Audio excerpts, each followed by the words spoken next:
लोग कहलन कि तोहार अम्मी अब कभी वापस ना आए।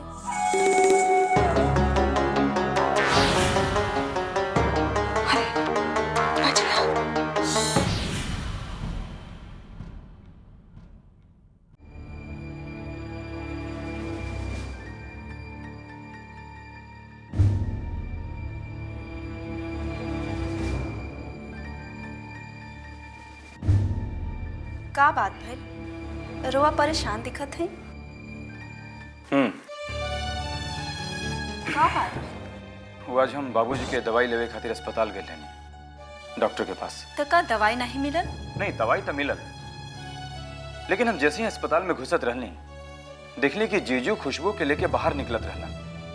हम उनकरा के रोक के पूछे के चाहत रहनी, लेकिन वो जल्दी में रहलन। हमके लागत था कि खुशबू की तबीयत ठीक नहीं है। ओह रेखा, हमके समझ में नहीं आवत कि नरगिस की बात बताई कि ना बताई। ना ना, नरगिस के बतौला से वो बहुत परेशान हो जाइहन। शायद तू ठीक कहा था।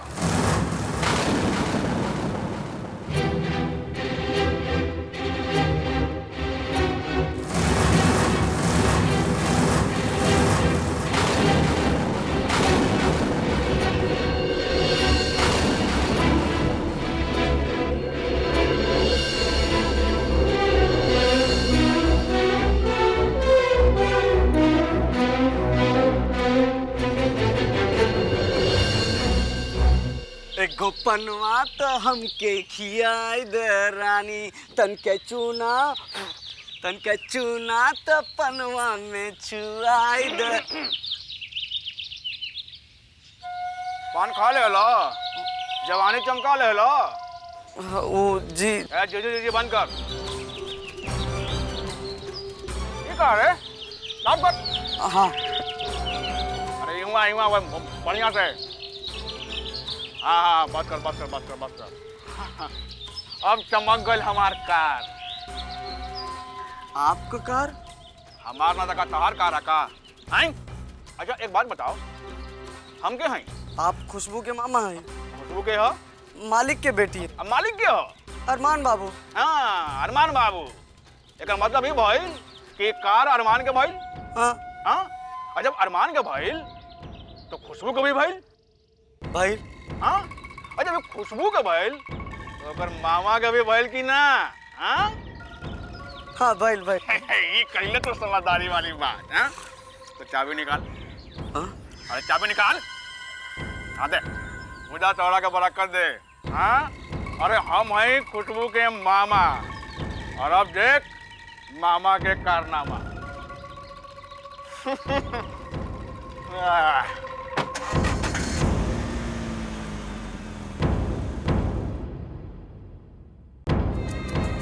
करीम मियां,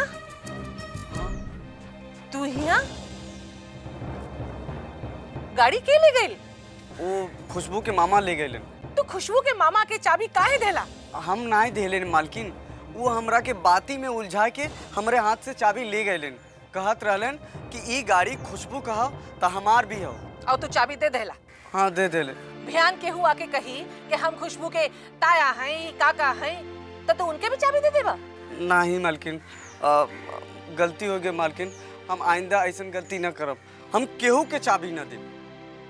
केहू के ना देबा? मतलब अरमान के भी ना देबा? नहीं, उनके देव, वो तो मालिक हैं ना। ठीक है, ध्यान रखिए। ई बार तो माफ कर दे थई, अगली बार माफ ना करब। ठीक है।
खुशबू भाई खाना खाना खा जा तू।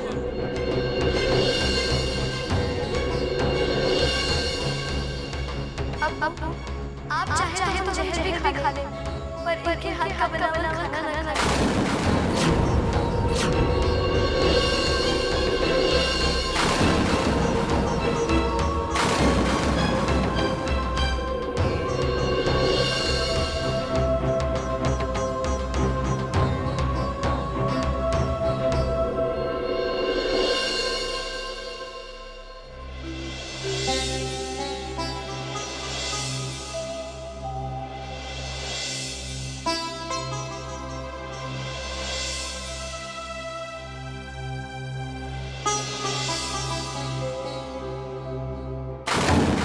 हम देखी हमार दी कैसे रंग बनवले बिया।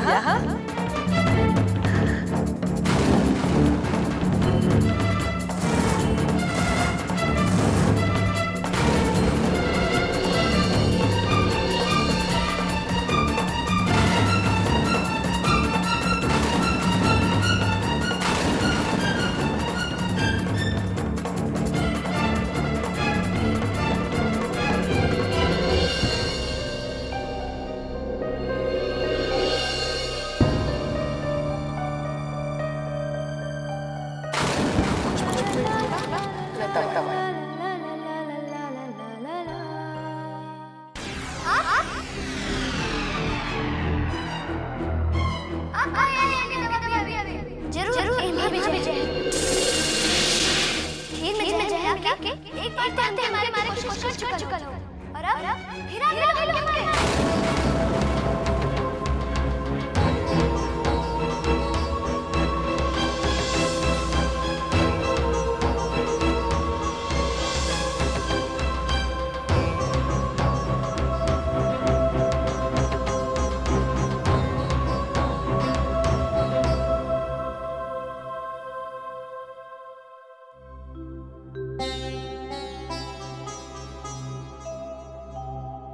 नरगिस बिटिया,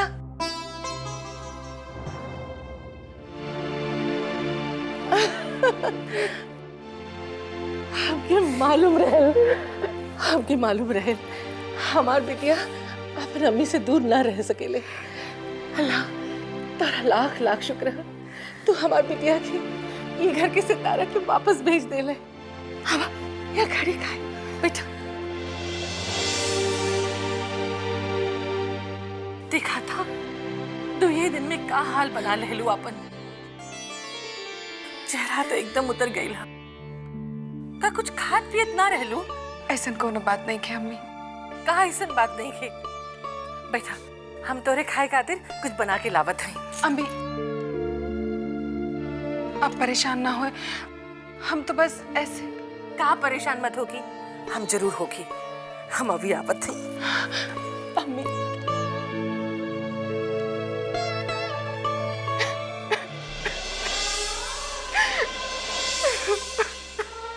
नरगिस, कहाँ है बेटा?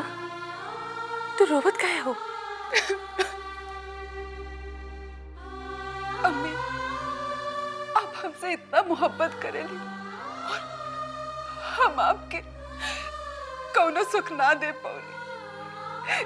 हमके माफ कर दा अम्मी, हमके माफ कर दा।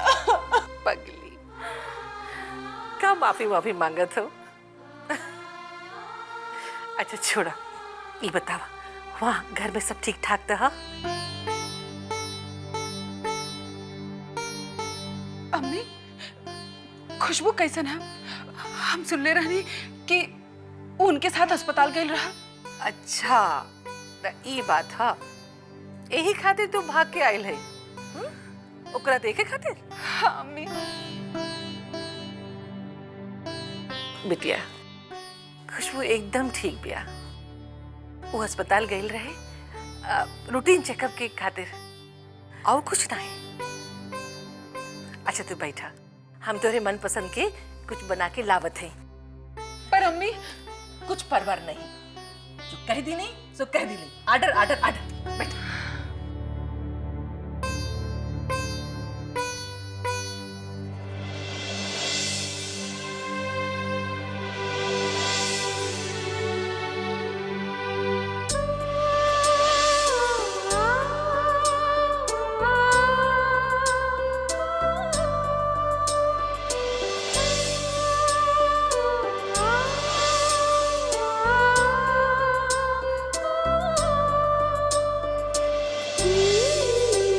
अम्मी और खुशबू बिटिया के खातिर हमें शादी कर लिया अपना खातिर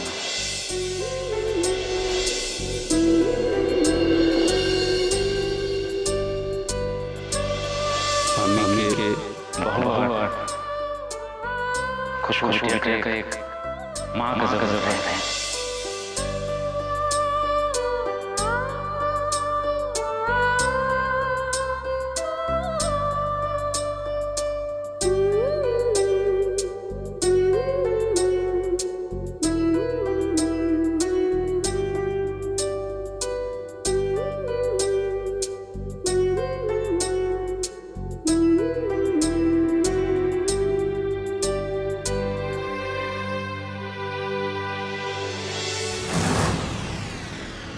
हम तुम्हारी छोटी अम्मी है बेटा, छोटी अम्मी। छोटी अम्मी ठेंगा तू हंसली अम्मी तू हंसली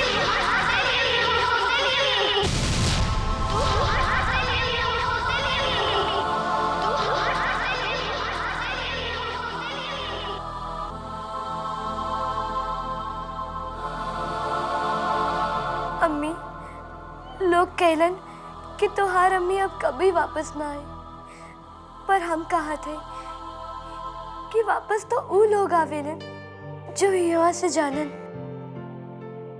पर आप तो कबू यहाँ से गए ही ना कैली अम्मी। अम्मी, आप तो हमेशा हमरे साथ है, हमरे दिल में है, हमरे हर सांस में है अम्मी, हर सांस में।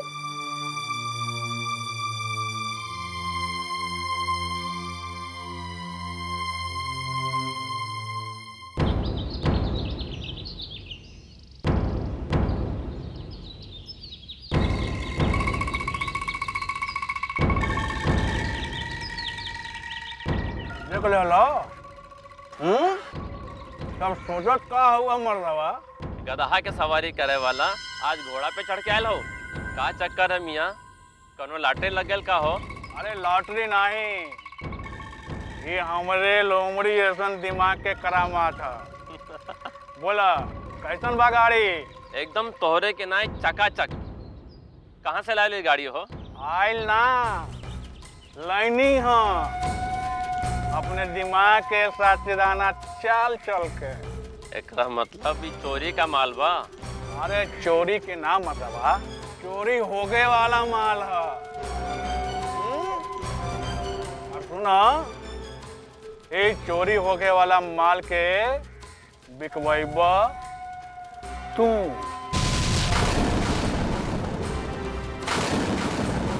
अरे कमरुद्दीन बहुत शातिर खिलाड़ी हवा। हम पहले सोचत रहनी कि अतनी जल्दबाजी में जो हमका फोन करके बोलेनी ना जरूर कौनो तगड़ा चक्कर हो। एकर मतलब? अरे भाई मतलब का है ये गड़िया हम बिचवाई दे मगर हमार परसेंटेज पता बा ना? अरे मालूम बा मतलब तोहार परसेंटेज तोहरा के मिल जाए। बस तू जल्दी से ग्राहक ढूंढा और एकरा के बिकवावा और एक रकम हमरा के जल्दी से दे दे। हम तोहार परसेंटेज के इंतजाम करत हैं। तो गाड़ी समझ ला बिक गए। तो बस लग जा से खाली बात से ना चली बोल बच्चा बुझाइल। बात से लग जा फिर हम मिलो। ठीक याद रखिए। हाँ?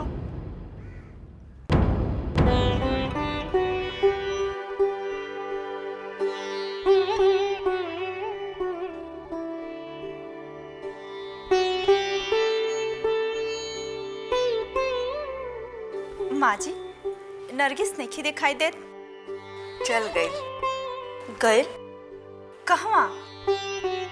अपन घर है। का आप सच कहते? अरे एमे चौके वाला कौन बात बा? वो अपन घर गल बा, कोनो पराया घर थोड़ी ना गल बा। माँ जी ये तो बहुत खुशी के बात है, लेकिन इतना अचानक कब पहुना आयल रहलन? वो अकेले गइल बा।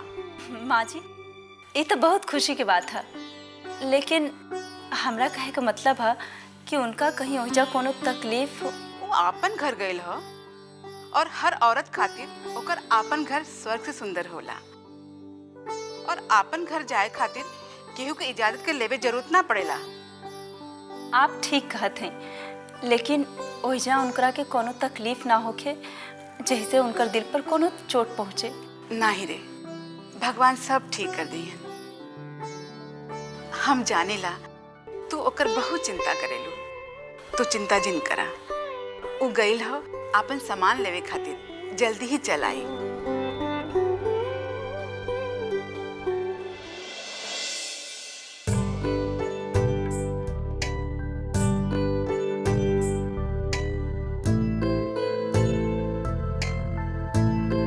या अल्लाह, कहवा मर गई रेशमा का बच्ची। कितना देर हो गई, जहाँ जाले उहे फंस के रह जाले। कहाँ रह लू? कितना देर हो गई गईले? दादी सब्जी लावे जागा, सफाई ना दा। रख द थैला और फटाफट हमरा साथे काम में हाथ बटावा। हटा दादी, हम बनावत है। काहे? हम नहीं बना सकेली। हमार नरगिस बिटिया आई बिया, आज हम होकर अपन हाथे से खाना बना के खिलाई। दादी, अब हम छोटकी मालकिन से मिल के आवत हैं। अरे रुका, बाद में मिल लिया। पहले फटाफट हमरे साथ खाना बनावा।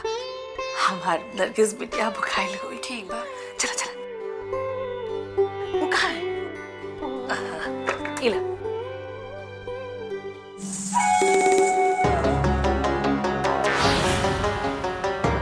अरे, अच्छा।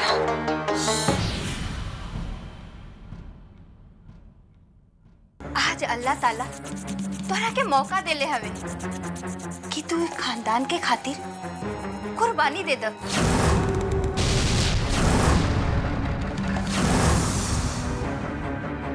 यानी अरमान के तलाक दे द।